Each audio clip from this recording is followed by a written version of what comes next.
오늘은 코로나 사태 속에서 맞이하는 부활절이라는 제목으로 말씀을 생각해 보기를 원합니다. 두 번째, 왜 우리 주님은 어떤 액션을 보여주시기 전에 성경을 먼저 설명하셨는가? 한번 따라해 보세요. 고난 다음에 영광을 주시는 하나님. 26절을 보세요. 같이 볼까요? 26절. 그리스도가 이런 고난을 받고 자기의 영광에 들어가야 할 것이 아니냐 하시고. 여러분, 이거 놀랍지 않습니까? 여러분, 예수님은요 사람이었는데 어떤 하나님의 영이 들어가서 하나님이 되신 게 아닙니다. 근본 하나님이세요. 하나님이 인간의 육체를 취하신 거예요. 하나님이 사람이 되신 것입니다. 예수님은 전지전능하신 분이에요. 예수님이 세상을 창조하신 그분이십니다. 그런데 왜 하나님이신 예수님이 고난을 받으셔야 되는 거죠? 그냥 우리를 구원하시면 되는 것 아니에요. 그것은 죄의 대가를 치르기 위해서 그렇게 하신 겁니다. 하나님은 구약에서 용서받고 구원받기 위해서는 어떤 누군가의 고난과 희생과 피 흘림이 필요하다는 것을 보여주셨습니다. 그것이 뭐죠? 구약의 제사법이죠. 양들이 죽어야 됩니다. 그래야 그 양을 가져온 주인이 용서받는 거예요. 죄사함을 경험하는 거죠. 누군가가 죽어야 되는 거예요. 생명을 얻기 위해서는 누군가 죽어야 되는 겁니다. 이게 하나님 나라의 원리예요. 뭐라고요? 생명을 얻기 위해서는 어떻게 해야 된다고요? 누군가 죽어야 되는 거예요. 아담과 하와가 죄를 지었죠. 그 죄를 가리기 위해서 나뭇잎으로 치마를 엮어 만들었습니다.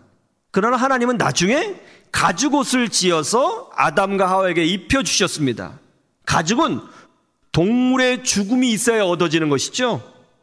용서는, 생명은, 수치를 가르는 일은 누군가의 죽음이 있어야 얻어지는 겁니다. 이것이 하나님께서 구약 성경을 통해서 보여주신 하나님 나라의 원칙입니다. 예수님은 그 원칙, 하나님의 뜻에 순종하기 위하여 고난을 받으시고 그 다음에 영광을 얻으신 겁니다. 여기에 중요한 원리가 있죠. 그게 뭐예요? 고난이 있어야 영광이 있다는 겁니다. 눈물의 기도가 있어야 승리의 눈물이 있다는 것입니다.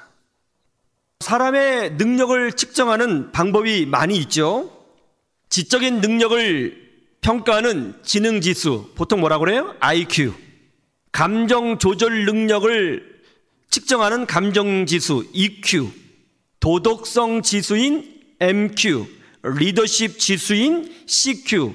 열정 지수인 PQ 등등이 있습니다. 그런데 인생에서 성공하기 위해서는 무엇보다도 역경지수, 즉 AQ가 높아야 한다고 합니다. 역경지수를 만들어낸 사람이 미국의 폴 스톨츠라고 하는 박사인데요. 그는 오랜 연구를 통해서 성공하는 사람들의 독특한 공통점이 있다는 것을 알아냈습니다. 성공한 사람들은 IQ가 높거나 EQ가 높은 사람이 아니라 역경지수가 높은 사람들이라는 거예요. 사람들은 역경이 찾아왔을 때 세 가지 모습의 반응을 보여준다고 합니다. 이것은 마치 등산하는 원리하고 똑같다고 하는데요. 첫째로 산에 오르다가 장애물을 만나면, 힘든 일을 만나면 그냥 포기하는 쿼터형. 둘째는 어느 정도 올라가다가 아유 힘들어, 이 정도면 됐다 하고 안주하는 캠퍼형.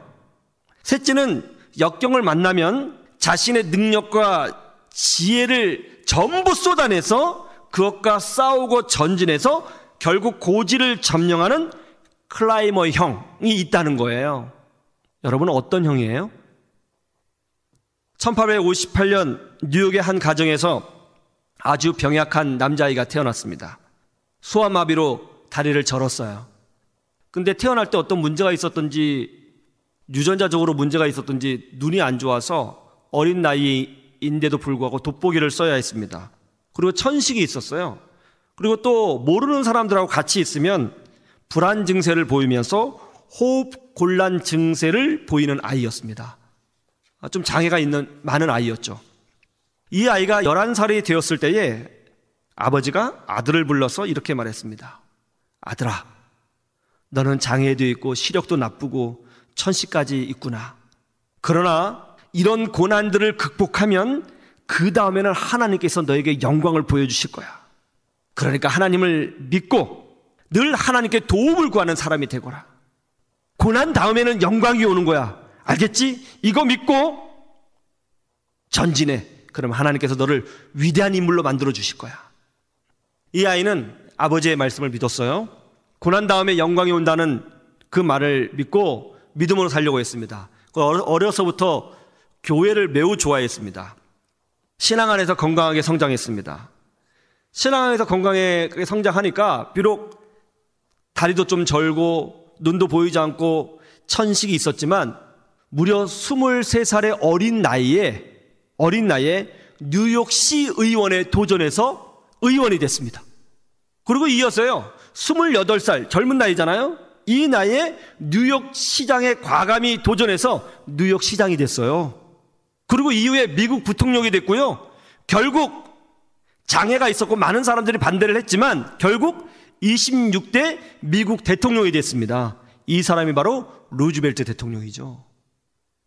고난 중에 계신 분이 계십니까? 위기 속에 힘들어하고 계신 분이 있어요? 고난 다음에 영광이 기다리고 있는 줄로 믿습니다. 부활 승리가 기다리고 있는 줄로 믿습니다. 절대로 포기하지 마시고요. 믿음으로 싸워서 정상까지 올라가셔야 되는 것입니다. 그래서 고난 다음에 영광을 경험하시는 하나님의 원리를 경험하시기를 주님의 이름으로 축원합니다.